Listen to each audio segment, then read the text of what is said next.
अब बात छत्तीसगढ़ की करेंगे, जहां सीएम भूपेश बघेल की अधिकारियों के साथ समीक्षा बैठक है। बैठक में सीएम शासकीय योजनाओं के क्रियान्वयन की प्रगति की समीक्षा करेंगे। सीएम बघेल खपरी में विभिन्न विकास कार्यों का लोकार्पण और शिलान्यास भी करने वाले हैं। तो ये बड़ी जानकारी छत्तीसगढ़ से, जहां सीएम बघेल समीक्षा बैठक करने वाले हैं। अधिकारियों के साथ ये बैठक की जाएगी। बैठक में सीएम शासकीय योजनाओं के क्रियान्वयन की प्रगति की समीक्षा करेंगे। साथ ही सीएम बघेल खपरी में विभिन्न विकास कार्यों का लोकार्पण और शिलान्यास भी करने वाले हैं।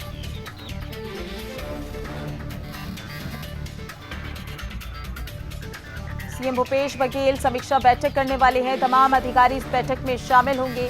साथ ही कई विकास परियोजनाओं का लोकार्पण और शिलान्यास भी करने वाले हैं। तो देखिए, कई कार्यक्रम रखे गए हैं। जनता से संवाद भी करेंगे सीएम भूपेश बघेल। अधिकारियों के साथ ये बैठक काफी अहम मानी जा रही है। बैठक में सीएम शासकीय योजनाओं के क्रियान्वयन की प्रगति की समीक्षा करेंगे। और इसी पर ज्यादा जानकारी के लिए हमारी संवाददाता निशा हमारे साथ जुड़ चुकी हैं। निशा, सीएम भूपेश बघेल आज ये बैठक करने वाले हैं, समीक्षा बैठक है ये, क्या कुछ खास रह सकता है इस बैठक में?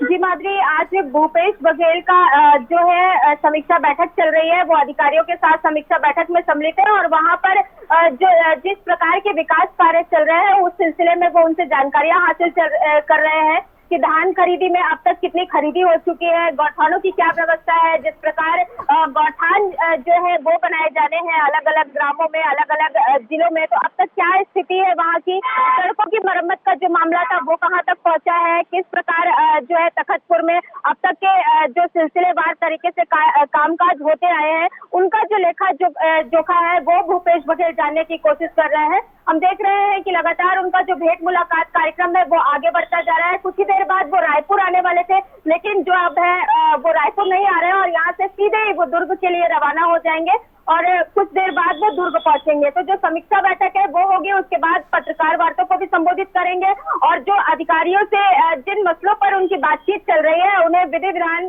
के साथ वो है पत्रकारों के साथ साझा करेंगे कि आखिर कौन सी समस्याएं हैं जिनसे जो लोग हैं वहाँ पर वो ग्रसित हो रहे हैं, कौन सी समस्याओं का निराकरण किया जाना है। हमने कई बार देखा है कि अधिकारियों को भी वो जो है सख्त तेवर दिखाते हुए नजर आते हैं जब उनकी शिकायतें पहुंचती हैं, तो उस पर भी वो संज्ञान ले रहे हैं और इसी के साथ जो कामकाज है उस पर भूपेश बघेल आज नजर डाल रहे हैं। जी माधुरी। जी निशा, ज्यादा जानकारी के लिए बहुत बहुत शुक्रिया आपका।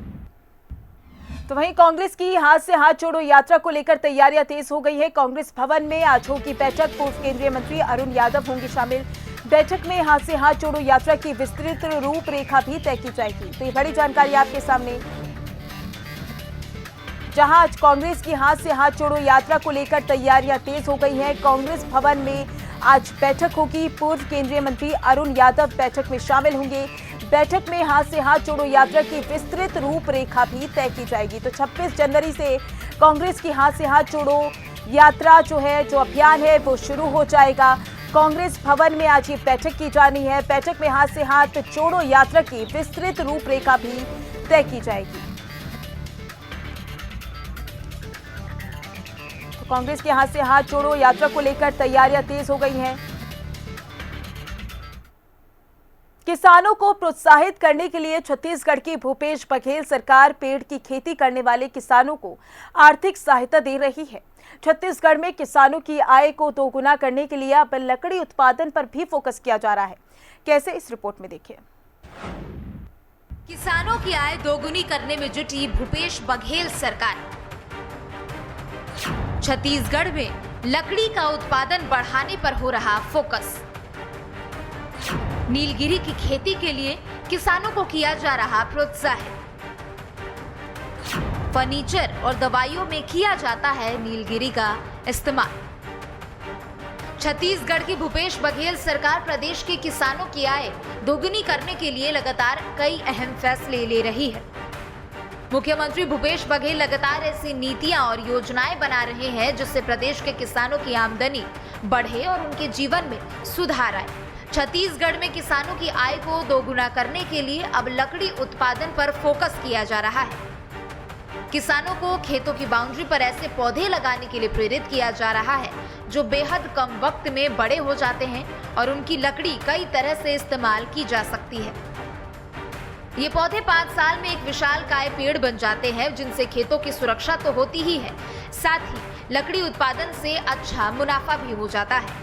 किसानों को प्रोत्साहित करने के लिए छत्तीसगढ़ की भूपेश बघेल सरकार पेड़ की खेती करने वाले किसानों को आर्थिक सहायता भी दे रही है।